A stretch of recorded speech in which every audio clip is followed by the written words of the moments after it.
I was not intending to make a video today, but I just have to fill you in on the news that's been happening in crypto art.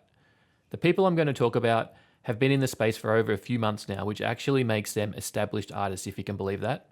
So a few days ago, Micah Johnson, a former Major Baseball League player who swapped his bat for a paintbrush in 2018, had his debut open edition sale on Nifty Gateway. It's an animated hallway of his works inspired from his nephew who asked him if a black person can be an astronaut, and that's inspired his works. After launching his open edition, Genesis 001, selling for $999, each minted a whopping 1,402 editions.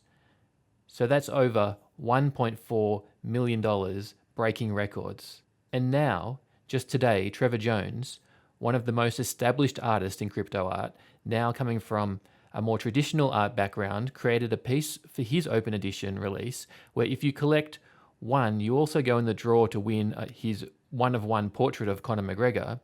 And also, if Bitcoin hits $777,000, you go in the draw to have your portrait drawn by him. It's called the Bitcoin Angel, went on sale for $777.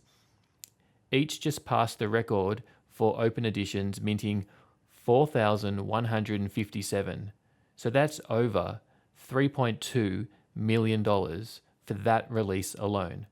Again, in a couple of days, breaking the record again. And if all that wasn't enough, just now I heard word that Beeple, yes, the number one artist in the space right now, got a royalty check from a secondary market sale of $600,000. So those with some quick math know what that means. A sale of Crossroad from Beeple just swapped hands for $6.6 million, the biggest single sale in NFT history to date. This crypto art space has gone from 0 to 100 real quick, and we are still in price discovery mode.